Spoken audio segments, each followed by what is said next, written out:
this week's episode of the Silverwood Show Podcast. What are you giggling about? I'm just reading the notes for what's upcoming. What is going on with your mic? Oh my goodness. You fixed it. Is it not fixed? Okay, well, we can run with that. It just never looked like that. What's it look like? I know. Off to the side? Okay, go ahead. I have no idea. Once again, I'm fighting with my microphone. I'm your host, Sarah Jean. This is my co-host, Jordan, and we are here to talk trains today. Yes. Once we get past my flubs. It's all about the train. It's the train, about, not trains. Yeah, the train. Yes, the historic, iconic engine number 7. Not engine number 9. No, because I made a mistake last time. And that was hilarious. I don't know that I've ever caught you in a. No, that was weird. I don't know where your brain went there. So maybe when you do your draft later, if there's anybody that's number 9, maybe that's like the number. It was like your brain telling you that's where it's at. But yeah, we've got Quincy. He is our train lead, our maintenance lead for the train, and he's going to come in and tell us all the things that you didn't know, that I didn't know, that even Jordan didn't know. That's true. Which is rare. Jordan knows everything. No. Sometimes. Just not what number our train is. Sometimes. I don't. Just forget the number of the train. Yeah. I didn't write Park Pulse on here for some reason. Should we go to the Park Pulse? Park Pulse. Park Pulse. We should. Okay. So what's pulsing? Well, we need to make a correction. Yeah. From the previous podcast. Yes. Disregard. Scarywood's opening date. Yes. Because Scarywood's opening date now is October 3rd. I mean, y'all wanted another weekend. Yeah. So we're open the 3rd, 4th, and 5th as opening weekend. That is also the weekend that season pass holders can save $10 on their tickets by purchasing them at the gate. Yes. And that is the only time you can purchase at the gate. Yeah. Yes. Yeah. Yeah, which was a question that I've seen on social media a couple times. So there's that answer. It's also going to be my media night for my media, correct? On the 3rd. The 3rd? Mm-hmm. Friday the 3rd. Friday the 3rd. And now Silverwood, last day. Last day is the 28th. 28th. So, yes. So we apologize for all of that. Yeah. You know, sometimes things happen last minute change around here. We are a theme park. Yeah. So sometimes it's a circus. We made a change. So we made a change. Funny enough, that's how we originally had it. So it didn't, like, in our minds, it was like a week and a half of change, and now we're back. Yeah. It's easier this way. Yeah. It really is. And now we have 14 nights of Scarywood and not 11. So we couldn't all of keep us. Yeah, we're bigger, happy. Badder, scarier monsters hidden away. Well, and I guess that is a point, because we haven't mentioned the updated haunt, because last we just talked about the tickets. Yeah. So let's talk about Scarywood A little bit. Yeah. Because we're going to have more episodes on this. Yeah, for sure. But might as well give them a little teaser, because tickets are on sale now. Tickets are on sale. Yes, so definitely buy them early, because they do sell out. Yes. They're limited. And this is date specific. So not like the Silverwood season. Your Scarywood tickets are date specific. So make sure that you know when you want to go and get those tickets. Those Saturdays probably go really fast. Saturdays are definitely, especially as you get closer to Halloween, the more occupancy that comes to the park, the more people that want to visit, because it's later in the season. People feel more like it's Halloween. Yeah. Last year we started at the end of September, and we have one less weekend this year, and so come early. I think that's always the tip, is come early. Yep. And enjoy. Come early, stay late. It's going to be bigger and badder. And badder. That's our theme this year. We've had some hints. I did see that one of our news stations, KXOI, did do a little tease based off of our social media, trying to figure out what that hint was. And I think people pretty much know. I was going to say, it wasn't much of a hint. It was kind of just telling it, because it says the swine, which was our new haunt last year, is bigger and badder this year. Yeah. Which hints at... It doesn't mean that Pig Mama's getting any bigger. She's reached her maximum capacity for her house. But true, there are bigger and badder But her persona things. might be bigger. Oh, yeah, especially after a year under her belt. Yeah, exactly. Yeah. I hope y'all are ready for Pig Mama. She's going to love that we're talking about her right now. Yep. Can I tell them what she does in her day job? She's a baker. A pig baker. She's a pig baker. She makes the most incredible cookies of any swine that I've ever tasted their cookies, which is none. But one of one. Yeah. Yes. So good. And so she's let's just say the persona is really funny to see it from It's very one angle different. to the next. Yeah. Yeah. Kind of, not really. No. We know what's under there. We all know what's under there. Mm-hmm. But I mean, just to jump on what is included in this bigger and badder upgrade with the swine is last year the swine, and we'll touch on this in more detail as we get closer, but was a true maze where people could choose their path. That caused a ton of bottlenecks, and it caused us to. It was hard to staff because you might go one way and you might not see a lot of people, where the other way was where the people. So we're taking that concept and like making it more of a unified pathway, but there's still open areas where you can choose which way you go, but it goes to one direction. Ultimately, you're going to end up in the same spot, and it's a linear path. But we also have 3 new houses that we're going to be added to the swine that you'll be able to walk through and experience, and so we'll touch on what those entail in a future episode. Yes, and I can't wait. I'm just so ready. I may have spent like an hour in bed last night looking at Halloween decorations on Amazon. Like for your office? No, for my house. Oh, okay. My office is already ready. I got the bag. I looked today. I'm just totally prepared. But yeah, it's time to start decorating. I can't wait any longer. Okay. So it's happening. Yeah. And then the other pulse would be, we are coming up on the end of the Boulder Beach season. Can you believe There's only two more weekends. 2 more weekends at Boulder Beach. Come out. Use those tickets that you have purchased, or those comp tickets that you have earned through Read to Ride. Yeah. Those do have blackout dates on the Saturday and Sunday of Labor Day. But come out, because after the 1st of September, no more water park. No more water It's crazy. Which is we just started. We literally just had dry run. I it feels swear. like it's just so strange to me. And and that last weekend, Coaster Classic. There was a reel up that was posted today. You can check out some details on that and what that entails. We're drawing to a close. We're coming close of summer. So like Jordan said, make sure to use your tickets and get to the park before summer slips away. It's going to be gone. Yeah. It doesn't wait for you. No, it doesn't wait for you or us or anybody. So let's head on into the mail train. Mail train. All right. More great questions this week. I had a couple that I just had to touch on because they were funny. So, but let's start with Mr. Patrick Jones. Patrick had a couple questions. First off, what sort of community involvement and outreach does Silverwood do in North Idaho? And I thought that was good leading into our community appreciation weekend. So go ahead, Jordan.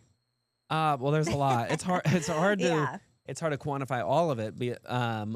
Specifically for September, the last 3 weekends of Silverwood, $4 of each ticket goes to help our local food banks. And so because of guests that come through, and we are able to donate a good check to each food bank in our local area. And so that's always fun to do. That's one of my favorite days of the year. And then we have Canopy Village, which we support with the train. Yes. And for those who ride the train, we're not just taking your money for tips. Yeah. It is going, all of it goes to Canopy Village. And then we get Dynamite Dan is not using it for a college fund, I promise. So no, he's not. It's not happening. He's not. But he is giving it to these kids so that maybe they can do something great. And so those are a couple things. And then amongst all of that, I know that obviously we've helped out with local schools, helping them to build new facilities. And there's a lot of things that we're involved in and that we sponsor or things like that. And this community is so incredibly important to Silverwood and to our founder and his family. And we're a staple here. Yeah. You know? So we definitely don't want to we don't want to live on an island. I think, and I've heard that from Gary. Exactly. Like, this is not an island. We need to. We have a community that we want to help out and bring along with us. Yeah. And I can tell you, even after so many years in radio, the sense of community I get working here is incredible. It's more so than being in an industry where technically that's what it was supposed to be. You know what I mean? Right, so it's a beautiful thing around here. So make sure that you come and come during community appreciation weekends because it's for a good cause, and make sure to donate on the train for those kiddos at Canopy Village. So that's a good question. But Patrick wasn't done. Yeah. He also wanted to know how early people should show up at the park for Scarywood. Early. Yeah. So Scarywood gates open at 7 unless it's going to be a busier night. Then we open earlier. You definitely want to be one of the first ones in the gates to get straight to whatever attraction or ride you want to get to first. So with that being said, if you are here by 6, scan tickets by 6:30. Yeah. You're doing pretty good. Okay. But on some of those like Saturdays, you definitely want to be closer to 6. Yeah, definitely. I agree. So there's your answer. What time in the parking lot would you say? Be in the parking lot. Be in the parking lot by 6. Okay. There you go. There's your answer, Patrick, who also wanted to tell us. Can I read this on air? Yeah, go ahead. Okay. So the last podcast was hilarious because the commercial that was running was for pest control, and you guys had a fly infestation in the recording booth. Yeah. They're listening to us. So funny They're to me. reading, I had to include that because I thought that was so funny. So Patrick, I'm glad you enjoyed our little chaos. Luckily, it's not as bad today. No, I just have one. Yeah, there's been one that's buzzing around that's super annoying. But aside from that, I don't know where it's they went. It's not landing on your face. Right. Jordan has had to slap me at all this episode. Oh, man. So thank you for that, Patrick. Thank you so much for listening as well. Ernest Wick wants to know, what's the distance from the front gate to the water park? Do you know this? I don't know this. We need you to go out there and do your little step thing. Yeah, we should walk it. Yeah, we should walk it. I mean, it's what do you think? Like a quarter of a mile? From the front gate to the water park. You think it's less than a quarter mile, Amanda? Probably less than a quarter mile. Yeah. I'm just trying to think of a track laid out flat. Flat. That's what I do in my head too. And I'm glad he didn't ask the parking lot because that would be a completely different story. Yeah. I don't know. Less than a quarter mile. Well, I'm going to stick with that. We'll go measure it, and we'll update you, Ernest, on the next episode. Okay, how's that? We'll do that. Amanda, will you remind us to do that? Yeah, please remember us. We're not going to remember. Okay, Eileen Roman, she thinks she's silly. She wants to know, is it actually fun working there, or do you guys get bored after a while? And I laughed so hard. Like, we work at a theme park. When is it going to get boring? It's boring. That just was like the one word thing it that never is boring. I'll tell you that. Ever. So I had to laugh at that. So no, Eileen, it doesn't get boring. It is fun.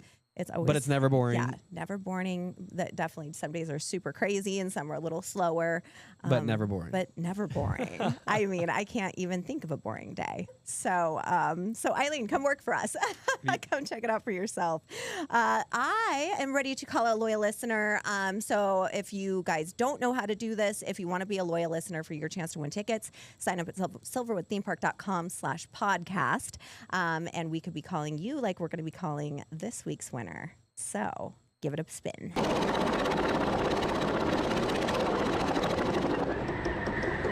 We have a winner. All right. This week we are calling winner number 2626. Let's get him on the phone. Hello? Hey, Rob. This is Sarah Jean and Jordan calling from the Silverwood Show Podcast here at Silverwood Theme Park. How are you? Doing good. Good. Hey, guess what? You are this week's loyal listener, and so we've got a pair of tickets for you to come to Silverwood this season. Oh, that's so cool. Or next season. We could extend them to next season. Now that it's we're coming at this later. Part, yeah. It's getting difficult. But that's not all, Rob. Are you ready for a little bonus offer? Of course. All right. If you're willing to play a short little game with us, you could win upwards to $75 in Silverwood Cash. You down? All right. Okay. All right. We're going to play true or false with you. So it's super simple. You have a 50% chance of getting it correct. I'll give you a statement. Let me know if you think it's true or false. If you get it right, you get $5. If not, we'll just move on to the next one. And then at the end, Jordan has a little soundbite he's going to play for you of a ride for your chance to win $50. All right. Sound good? Okay, let's get things started. True or false? The sections in Boulder Beach are named after different flowers.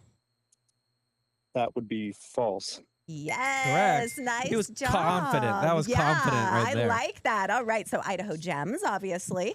Okay. True or false? Silverwood is open, rain or shine. That would be true.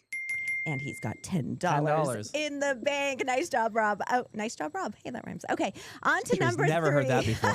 No, he hasn't. Corkscrew is originally from Florida. That's false. Rob, you are on it.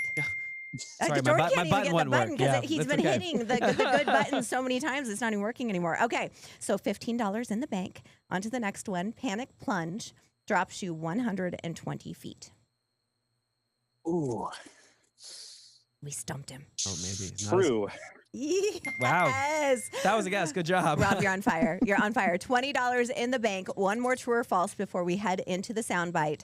Silverwood used to be an aerodrome. True. Rob. There you go. 5 for 5. Way to Maybe you should come host this thing for false. us. Yeah, no kidding. Okay, $25 in the bank. Go ahead, Jordan. Okay, so this next is a new soundbite. We haven't used it yet because the last episode someone actually guessed correctly. So this is a new one. It's a ride either in Silverwood or Boulder Beach. It's just a little clip. I'm going to play it for you right now. So here it comes. Maybe.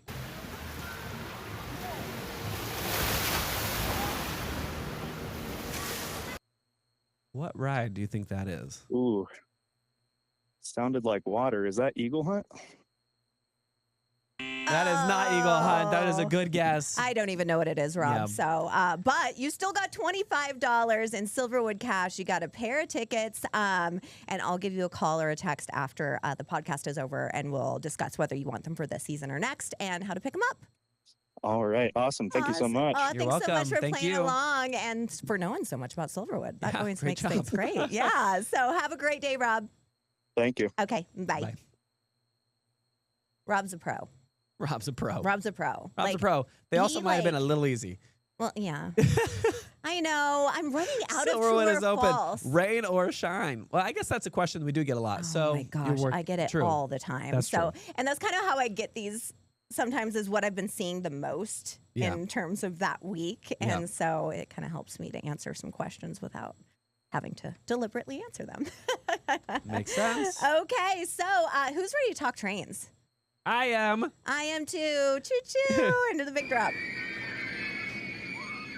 The Big Drop. Well, welcome back. We are here with this week's special guest. We've got Quincy Saunders in the house, and you are the lead train maintenance. Is that your title? How do you say your title? Yeah, maintenance train lead. Maintenance. Okay, I was almost there, but yeah, he You basically. can read his name tag. It says train. Oh, that's why. maintenance Is that why lead. we wear these so that we can figure that out? Yeah, we can figure it out. Okay. Well, I already knew You his just name. that was so an I didn't inside look. scoop for you. There you go. I'm learning something. But we are here with Quincy, and Quincy is the train professional. Yes. He's what keeps that train moving every single day throughout the winter, all season long. To make sure all the that, stuff train. Yeah, literally all things train. And we know that we've got a lot of guests, or a lot of listeners, soon to be guests maybe, that are completely obsessed with the train. I mean, how could you not be? And this is going to be started it all. Yeah, this is going to be a really fascinating episode for you guys to kind of learn a little bit about that train and how Silverwood kind of got its start, right? But first, let's get to know Quincy a little bit. So, Quincy, tell us about yourself, how long you've worked here, any other positions that you've done, and if you like, a certain ride the best or a certain food the best. A little bit about you. Okay, yeah, I started here in 2020. I came off of the oil field slope, actually, up in North Alaska. Wow. Okay. And they basically told me up there, hey, you're going to go ahead and leave your family for 6 months and work up here. And I said, nah, Yeah. no. So I had a friend that worked here, and he said interview. So I came and interviewed and started working with the train. And I've only worked with the train. Yeah. I'll do special oddball jobs for maintenance, but for the most part, strictly the train is what I've been doing now for the past 5 years. And the train is your baby. Oh, yes. Yeah. And you didn't have any. How much experience with trains have you had before? Well, specifically trains, nothing. But as far as pressure goes, everything in the oil field was pressure related. Gotcha. So directing pressure to go to certain places. So a lot of what I did there translated over. But as far as what I knew about steam engines, my guess is there's less than 300 people in the United States that work on steam engines at the rate that me and the crew do. Yeah. And so it wasn't a lot. A lot of what I had to learn was hit the ground running. I had to learn it from YouTube videos. There's a bunch of old books in the train barn. Yeah. One of them was written in 1939. Oh, wow. Yeah, so I've got these old books that I have to be really delicate about where I've learned a lot of the information from.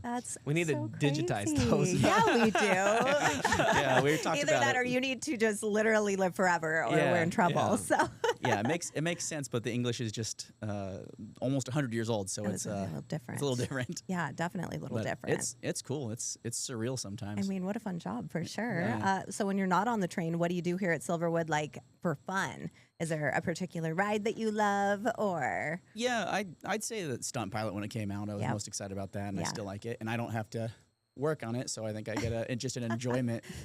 That changes things a little bit, right? Absolutely. Yeah. Okay, and your favorite food at the park? Honestly, probably the chicken at the not the country barbecue. The Chuck Wagon? Yeah, Chuck Wagon. Yeah. Nice. Okay. Yeah. I can agree with that. Very That's a good. good one. Okay. So there's a little inside scoop on Quincy, but let's kind of get into it. What does it take on a daily basis to keep a 1915 steam engine train running? Okay. Well, every morning, 2 or 3 of us, my crew, I couldn't do this without my crew. I've got an amazing crew. I've got 2 guys working with me, Chad and Thomas. But every morning, we get in, check to make sure there's nothing written on the board that the engineers have discovered. Yeah.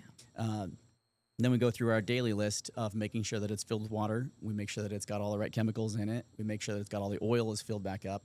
And we have to grease it every single day. And then we have to go through the inspection part of it. Mm-hmm. So I've got a checklist that I go through, and I go through and meticulously check each thing to make sure that nothing's gone wrong with it. And then after that, we pull it out and get it oiled. And we have to do the same thing for the train cars and the track too. Okay. So, and then we have to pull it out after we oil the axles to make sure it's good to go. Every single day that happens, and it's just a gravity feed that just kind of drops onto it all day. The engineers also have to do it once a day too in the middle of the day. Okay. We pull out to the oil shed, and we end up getting the fuel, which is reclaimed motor oil. Mm-hmm. That's what the train runs on now, is reclaimed motor oil. Okay. That's the most common question we get up there in the front of the train is this real? What's it? It runs off of diesel now, right? Yeah. But it's all real. It's all the exact same stuff, except rather than coal, now it's reclaimed motor oil. Interesting. And then we get that filled up, and we go and we latch up to the train cars, and that gets another inspection to make sure all the brakes are actuating correctly. And then we pull it to the depot. This is like an airport. Like you see them doing the checklist on the airplane before you take off. I mean, this is a lot more than I think it's like a train realized. depot. Yeah. Okay, shut up, Jordan. You know what I mean, trains though. don't fly. I know, but it's like the checklist that the pilots have to do before they take off. Yeah. All that stuff. It's intensive. What? Okay, you It's said a dirty job. Yes. Yeah, definitely a dirty You're job. pretty clean right now. Yeah, You I are try to stay clean because of this today. So. Oh, okay. Yeah, I think it's the cleanest I've ever seen. You and Truly. Thomas are always covered in train whatever. Sludge. Yeah. Train goo. Train Train sludge. Yeah, for sure. Okay, you mentioned water. How much water does the train hold? The tender holds 2,000 gallons, Okay. and the boiler holds roughly 500. Oh, wow. And then we have to fill that up several times a day, the tender several times a day, and fill up the boiler several times a run in order to make sure we have enough water in there. So it runs out. Well, so that's what happens like out at the Silver Mine for the show. You guys have to, is that a part? Yeah, so when we get to the robbery, we are down low on water. We're towards the bottom of our sight glass, and we have to get all of our water back up to the certain mark. We have a mark that marks this, have this much water when we leave the station, have this much water when we leave the robbery. Because if you have too much, the train won't run right, and if you have too little, the train will stop being a train if you run out of water. Yeah. Okay. When we get there, we need to know roughly how much time we're going to be there. And we've just learned the show, so we know, okay, get this much water by this part of the show, get this much water by this part of the show, get this much water and this much pressure, because we have to have a certain amount of pressure leaving the station. Okay. We want to have a certain amount of pressure leaving the train, the Silver Mine. I never knew that the Silver Mine was really a maintenance It's stop. important. Yeah, that's crazy. But we do run some of the shows that don't stop there. So how does that change things? Yeah, so if we know what we're running, we can change that. And so we'll draw water after the trestle. We'll draw or across the trestle, and then we won't draw water again until we get to the Silver Mine. However, if the show is shorter, we have to draw water 2 times before the robbery, and then we have to draw it again right before or right after Gary's Corner, depending on how much pressure you have. Yeah. And so it changes the script. That way, if it's like really rainy and they tell us, oh, we're not going to do the show, that's why we request to know by the end of the trestle, because otherwise we're going to be kind of fighting the water and the pressure. Oh, that so makes sense. we have a script that we try to stick to. And if you've ever been lucky enough to get on one of the train rides where we're going off script 2 miles an hour up the trestle, oh. that's because we've either slipped on a little bit of grease, because we have to grease the track in order to make sure that doesn't get worn down. Yeah. Or somebody unfortunately wasn't paying attention, which is more rare than having the grease. Yeah. And then it just goes slow, and then we're in focus mode trying to just get up that trestle. Okay. And so sometimes the actors have to kind of flesh out their... Do some ad-libbing. Yeah. And Jordan just got off the train. I did just get off the train. Now, yeah. Or should I say Dynamite I Dan? just robbed the train, and it got a lot of money. Did you? Well, good job, Jordan. Canopy Village got a lot of money. Yes. But good job for Canopy thanks, Village. yes. And so, So Jordan's literally fresh off the train. Fresh off the train. I looked disheveled. My hair's all messed up. I thought you were going to come in dressed as Dynamite Dan. No, it's too hot to do that. Super disappointed in you right now. Sorry. Okay, so we kind of talked about that. What would you say is like the biggest challenge in maintaining the train? It's 110 years old. Yeah. I mean, I can't get any part of that at AutoZone or at Napa. Right. So luckily, we've got an amazing support crew here. You know, we've got fabricators here that can help us make things. We've got the machinist here that can machine some of the parts in house, and everything else we have to get through vendors that'll come, third party machinists. Like so, Northwest Machine. Shout out to them. Most of our parts that need to be fabricated, we show them 110-year-old piece that's cracked or broken, and we're like, can you do something with this? And they go, yeah, but it can't be this way anymore. Things have changed. Yeah. So slowly as the years go on, things have been replaced that need to be. Like, for instance, the caps on the end of the cylinders, just throughout being 110 years old, they developed a hairline fracture. Okay. And it was cast steel, so you can't weld on that. Yeah. So train's got to keep running, but we can't run with that anymore. So we had to give them this piece, and they say, well, we have to do these corners different, and it has to be made out of this material. So it went from 2 years ago, that piece being about 95 pounds to get it on and off of there, to being like 135 pounds getting it on and off. So oh, geez. So y'all are doing a workout too. Okay. So we're working out. We're fixing the train. What happens in the winter? So that's when we take it all apart. Like if we find out anything that's wearing out during the season, I can't work on this thing. I can't do everything with this train when it's hot. Like right now, there's water in the boiler, and when I come in, it's still hot. Yeah. If I had to replace a valve, it's a huge deal where I have to come in at like 2 a.m. in order to bleed it down to a certain amount of pressure. So if anything's wearing out and not broken, we're going to wait till we go to weekends to where it can cool down to replace all these things. So we set up a list of all these things that need to be replaced when it can be cooled down. And then we take apart a lot of the train. We end up measuring like the inside of the cylinders to make sure how much wear we've got going on, measure the wheels, find out what's going on with them, measure all the spindles on the wheels to make sure that those aren't getting worn down. Any parts that need to be rebuilt, we redo that. And then the train cars they need the most attention. Okay. We're constantly repairing them, you know. Those aren't 110 years old, but they're wood. Yeah. And so they've all the wooden floors and stuff is all winter we're repairing all those. And we have 5 train cars and roughly 5 months. So we try to do 1 train car a month if it works out that way. Yeah. So, if you can. and then of course after Silverwood closes, we go into track work season really hard. Okay, yeah. So you're working on the actual railroad tracks as well. Yeah, we do so what does that entail? So if we don't have an excavator, it is literally pick out the gravel around it, grab it with tongs through great effort, pull it out, clear out the base. We've actually started doing something new these past few years. We were actually wiping away the old original base and putting in new ballast underneath that. That way we have better drainage. Okay. And so we're sliding that back in. We have to gauge it, make sure everything's good. We're trying to make sure the track is level and straight, and then we will spike it down and then go on to the next spot. Yeah. And it's a never-ending. If I were to get done with every single tie here, it would take us long enough to, by the time I'm done with that, you start over at the other ones that need it more. Yeah. Okay. So literally that is a constant. And how many are you doing a year? I think our best year when we had a lot of people on it, I think we did like 300 ties, but I had a big crew helping me at that point. I'd say on average, we probably get about 100 maybe. But it slowed down also when we started redoing the road base. Sure. So 300 ties. That sounds like a lot, but how spread out are those? Some of them will be, you have one right here by the Coyote that's worn out. And then you have another one over here that's 20 feet over here and another one that's 300 feet over there. But we're also trying to do, as these sections go bad, one tie after another all the way through, and we'll get like 60 of those, and then we'll go to a next area that's got that.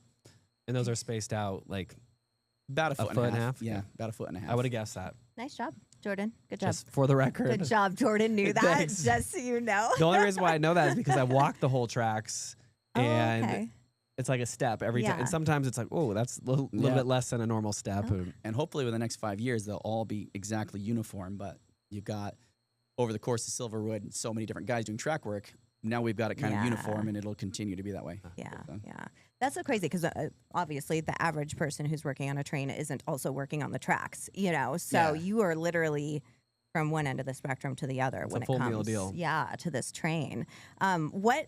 Everybody talks about the steam engine trains. Like, I mean, they're very special, right? What makes everybody talks about them? Well, I mean, everybody goes crazy over ours. Okay, yeah. You know, it's so special. It's such a centrified thing, you know. And what I don't know trains personally. I have a lot of friends who are train fanatics. But what makes a steam engine train like so special versus, say, any other train that used to run back then? Well, they were all steam engines back then.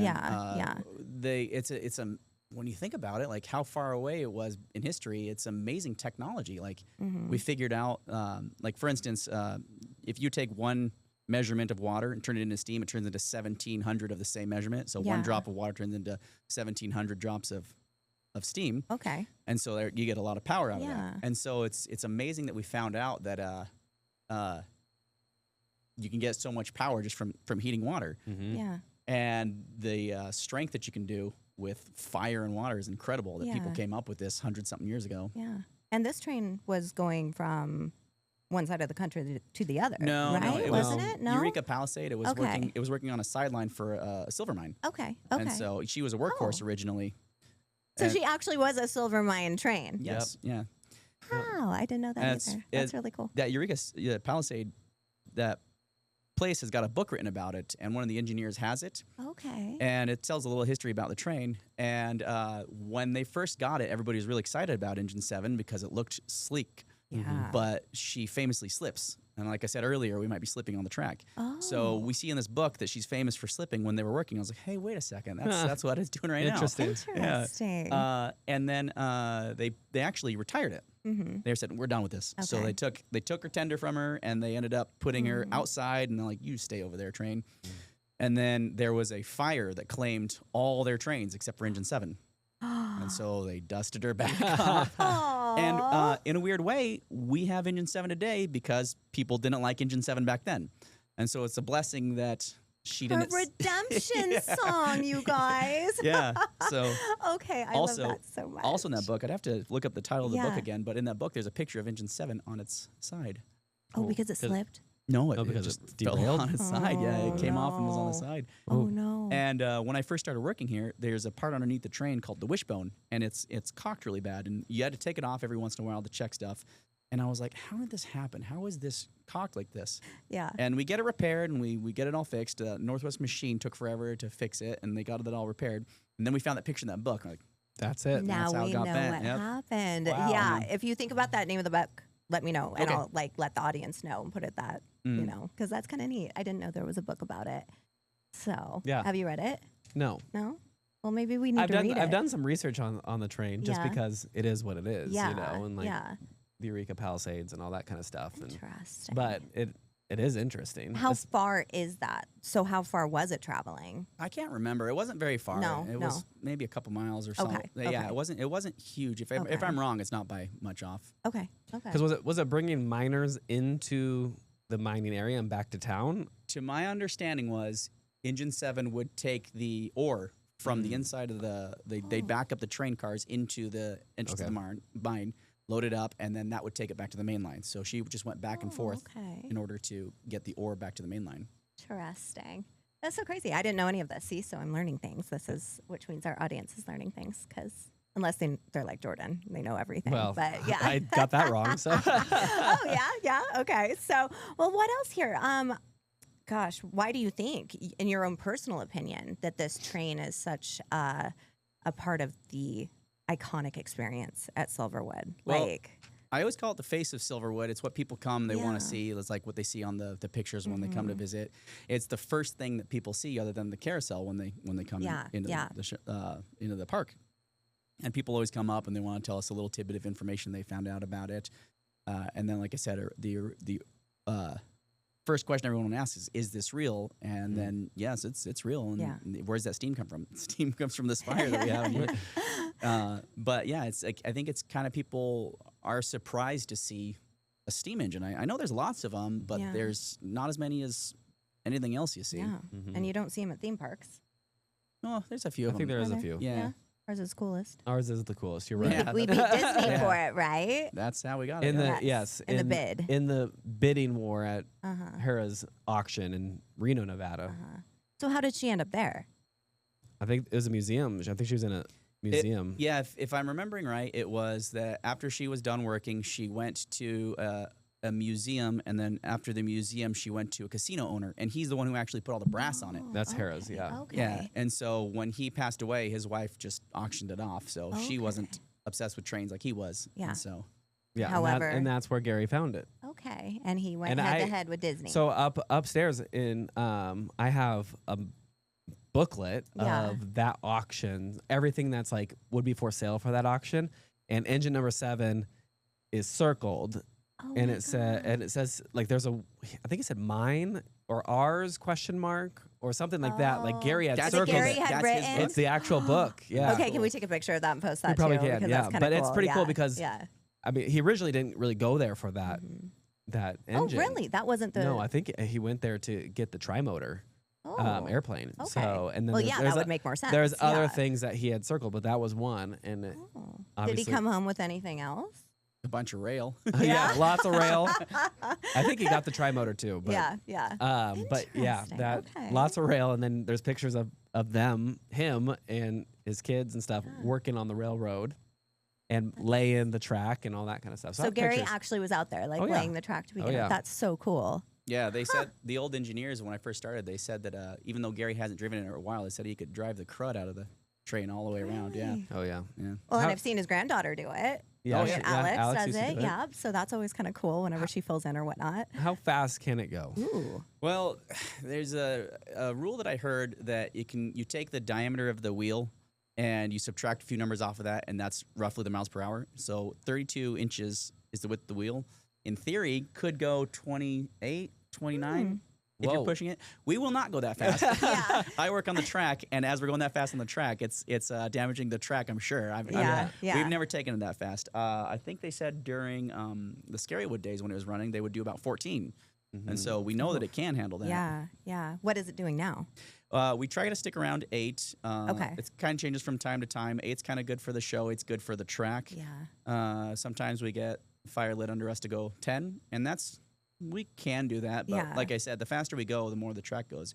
There's actually a few times where if you see that the engineers hit that the tightest corner after the silver mine, if they hit it at 8 miles per hour, you can actually go to the edge of the ties and you can see that there's a gap between the edge of the tie and earth.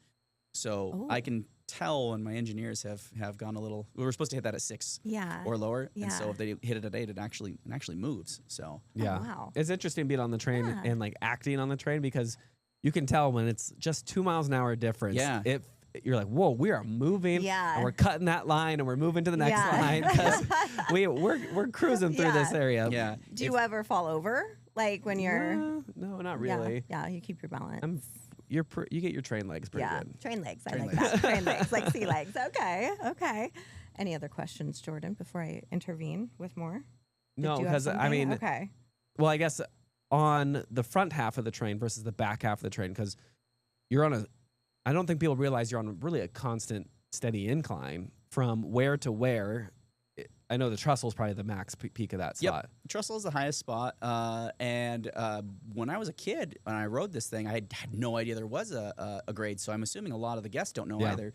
And the first time I drove it, he said, "Hey, get a little bit faster for this hill." And I said, "Well, what hill?" Yeah, and he said, "The whole thing is hill." Oh, okay. And so it starts at the very beginning of the Buffalo Pen. Is the low spot before then. Yeah. We're kind of going downhill before then, and then we have to be getting to the right speed. And then it's a gradual increase from the beginning of the Buffalo all the way through the valley and then to the top of the trestle. And we have to hit that correctly in order to get all the way up to the top. If we hit it far too slow, then we're slipping and we're fighting to go all the way up, dropping a lot of sand for traction. And if we're going too fast, like if we happen to hit it at 10, often it'll slow down. But if you've got fully loaded guests on there and you try to go from 10 down to 8, you might miss that, go all the way to 6, and you're not getting back to 8 if you have a full load. So that's sometimes why we'll be going faster than we anticipated up the hill, because it's like, well, it's either this or it's 4. Yeah. So the things that you would never know that were happening behind the scenes. Right. How many people think that it's just like going around in circle? Yeah, you just said sand. You and I'm like, sand. wait. We're like, wait, we have sand on this thing too? Sand? I had no idea. Where do you keep it? if you look at the side profile of the train, we've got 3 domes on there. The middle dome is the big one that directs the steam to the drive. And then the other 2 are the sander domes. And those just have brass tubes that come down and drop sand. And you'd be surprised. You can feel it. I don't know if you would know what you're looking for, but if you drop just a little bit of sand on there, the whole thing rumbles under your feet, and you can feel it on the train cars. So when I'm riding with my family and we're going up the hill, I can feel the rumbling. Oh, well, they're dropping sand. So it's a thing that I've kind of been trained to feel. And Chad, Thomas, and I, we all are aware of all the noises and the rumbling. And whenever anything new makes a slightly different noise, all 3 of us are like, what is that? What's that? What do we have any noise? What's happening Why here? does it sound like that? Also, you mentioned that you wrote it when you were a kid. I did, yeah. Little did you know as a child. Yeah, I came here when I was 12. Yeah. Oh my gosh. And you wrote so what do you remember what you thought about it back then? I suppose I shouldn't say this as the train guy, but I remembered I had never rode a roller coaster in my life, and I remember it's just adrenaline. And then right around 2, when you're digesting your lunch, is when we rode the train, and I was like, ooh, this was a lot more calm than I expected. Yeah. And I love the train. I like working on the train, but I remember when I was 12, I should have started with the train and then gone to the coasters. And worked your way up, exactly. Especially, a good tip. I mean, a big change in speed there for sure, now that I know. It's going 8 miles an hour.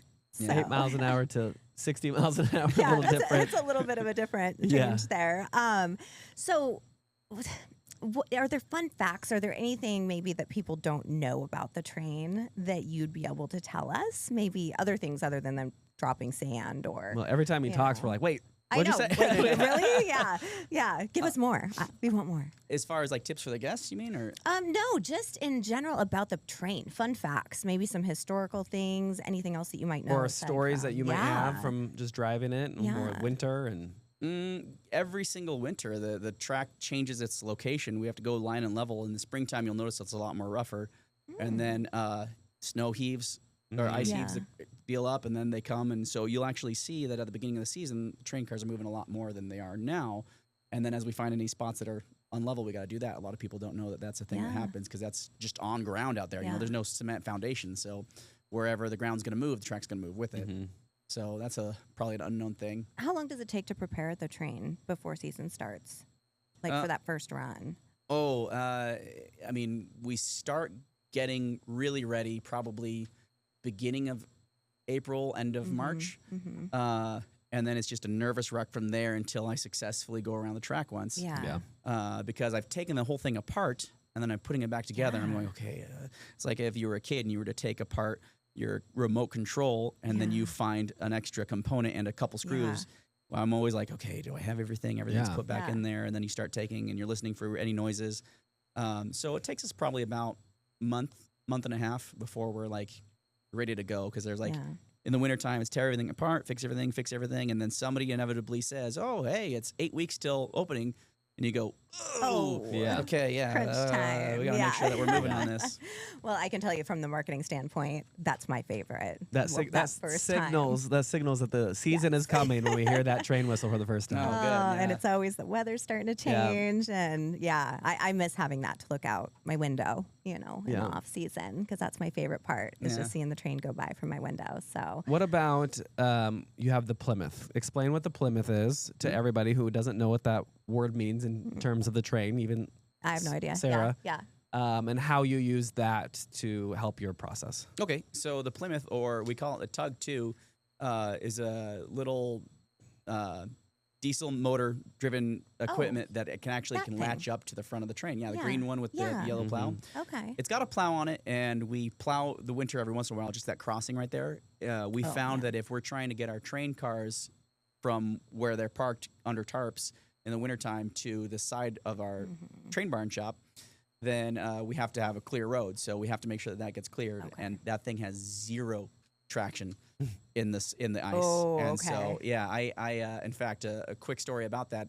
I'm backing up, and I've got Chad and Thomas are there. They digged up all the stuff, and I've got to go over maybe about 8 inches of snow.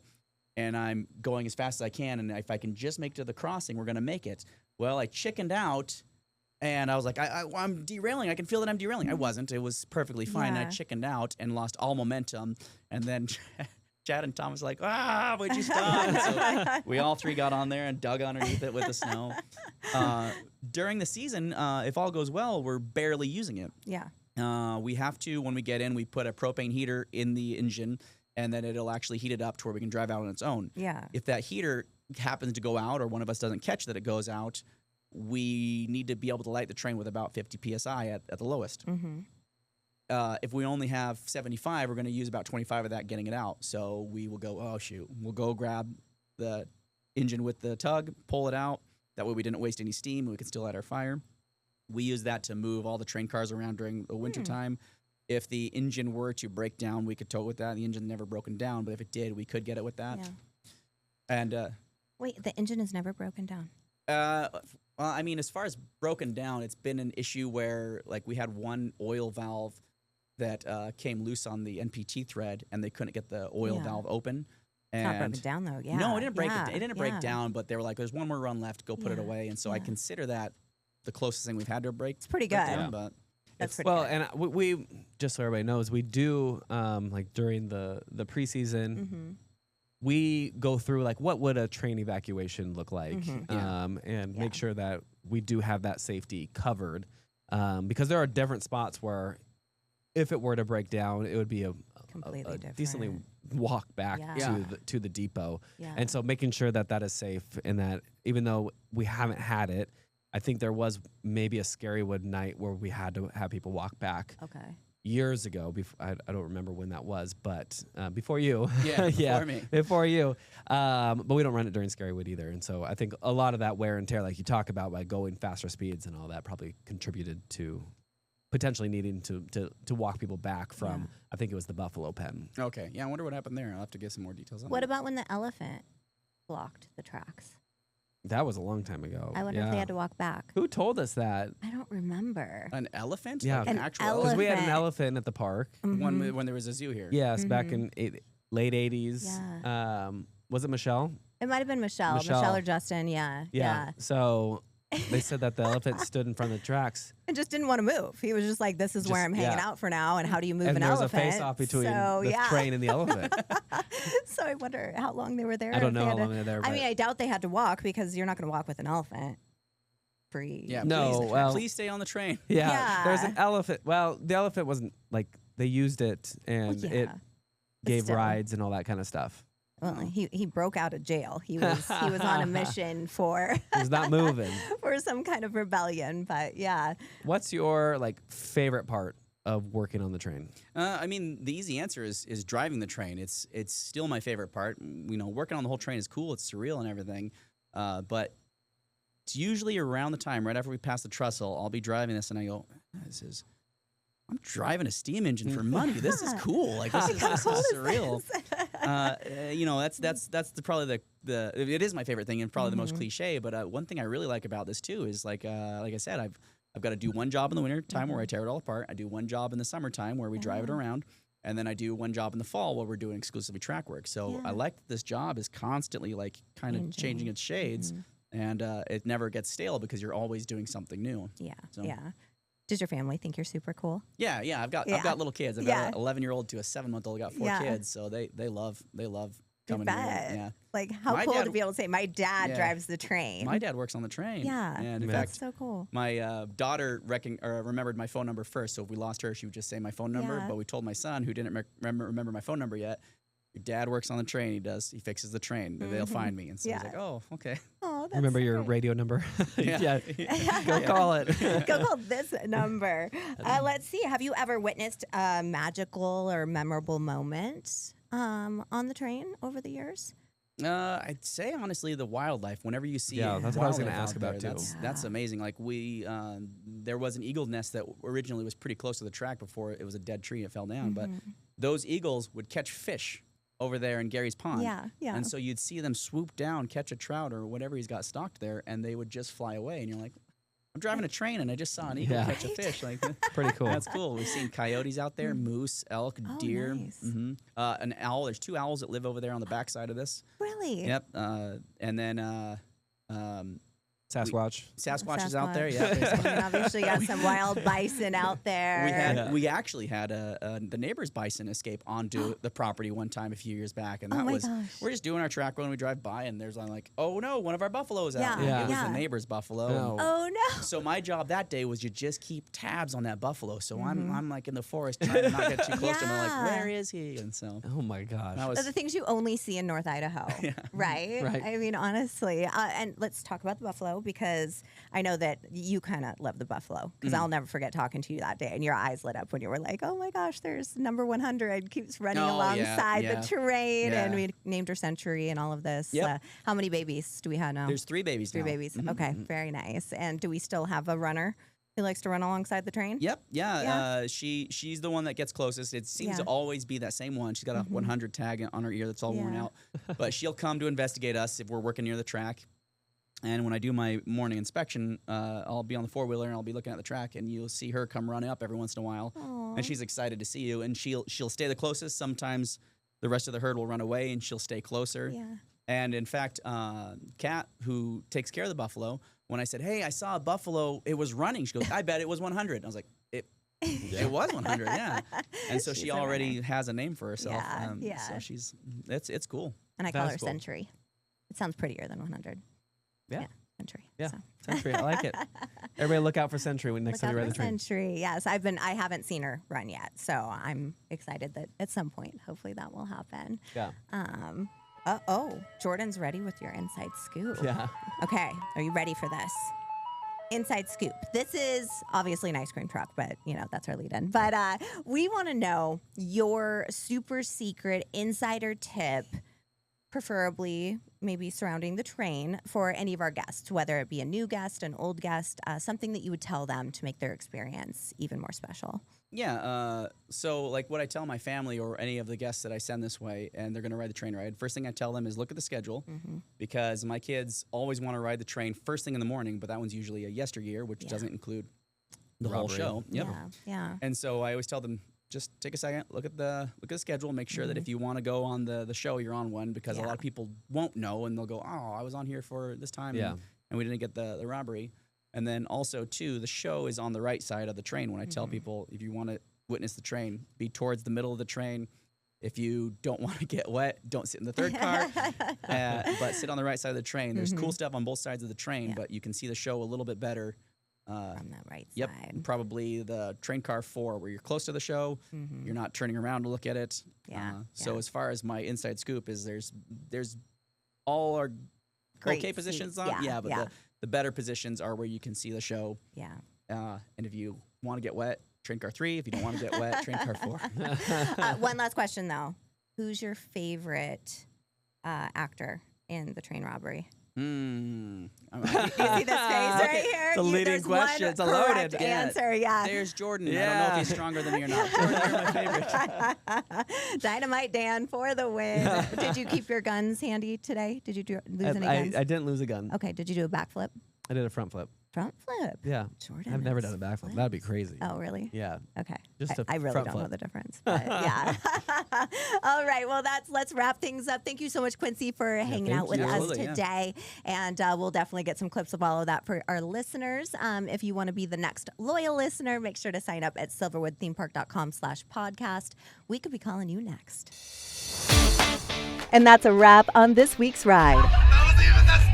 Thanks for tuning in to the Silverwood Show. If you had a blast, make sure to subscribe, leave us a review, and share the fun with your fellow thrill seekers. Got a question, story, or suggestion? Send it our way to podcast@silverwoodthemepark.com for a chance to be featured in our mail train segment. Until next time, keep your hands and feet inside the podcast and stay thrilling. Let's go again!